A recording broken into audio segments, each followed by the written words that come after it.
Hello friends, welcome back to my channel. আশা করি তোমরা সবাই ভালো আছো আর আমিও খুব ভালো আছি। যদিও আমার শরীরটা খারাপ ছিল তাও ভালো আছি, কেননা বিগত 2 বছর পরে আমরা যাচ্ছি আমাদের বড়দিদির বাড়ি।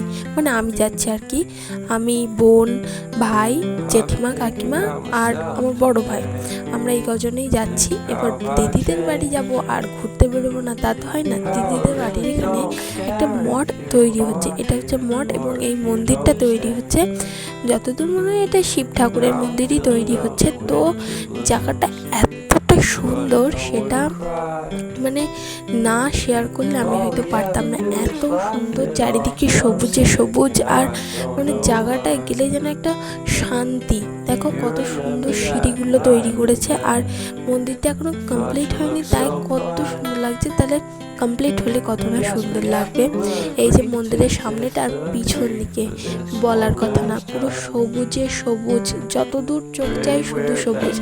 এই সবুজের মধ্যেও কিন্তু একটা মায়া আছে, একটা টান আছে। আমরা যারা গ্রামে থাকি তাদের কাছে এই সবুজ মানে কী বলবো, অমূল্য সম্পদ। যারা শহরে থাকে তারা কিন্তু এই বিশুদ্ধ বাতাস, এই সবুজের সমারোহ থেকে অনেকটা বঞ্চিত হয়। আর এই বিল্ডিংটা অনেকটা বড়, আমি ওই পাশ থেকে দেখাচ্ছিলাম, তাই এবার এই পাশ থেকেও একটু দেখিয়ে দিলাম। আর এই জায়গাটাই ওই মিস্ত্রি কাজ করছিল, তিনি বলছিলেন এই জায়গাটাই মেইন ঠাকুরটা থাকবে। তারপরে আমরা গরমের মধ্যে বাড়ি এসে খেয়ে নিলাম একটু কোল্ড ড্রিঙ্কস। আর এটা দিদি আর দাদার মানে জামাইবাবুর বিয়ের, তাই সেটা একটু দেখাচ্ছিলাম তোমাদের। আর তারপরে খেতে বসেছিলাম।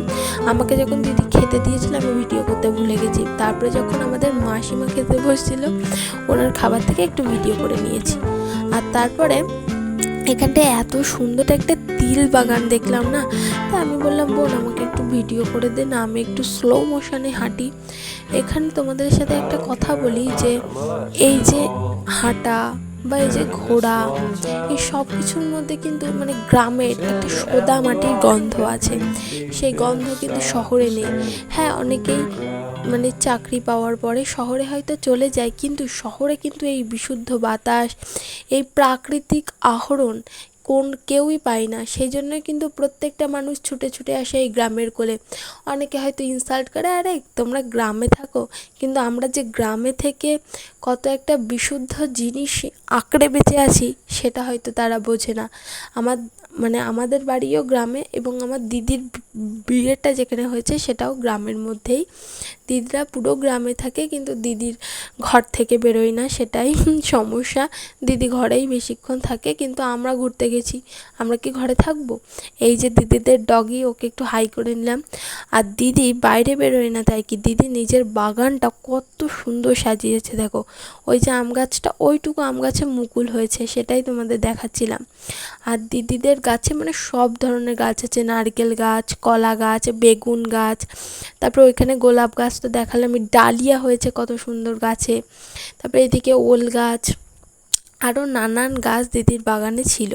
তারপরে কি আমরা একটু ল্যাদ খাচ্ছিলাম পড়ে পড়ে, মানে আমরা রেডি হচ্ছিলাম বাড়িতে আসবো তাই আমি একটু আয়নার সামনে একটু পোস্ট মেরে নিচ্ছিলাম, কিন্তু যেহেতু আমি ফ্ল্যাশ করে ভিডিও জ্বালাই সেহেতু ফ্ল্যাশের চিহ্ন পড়ে গেছে।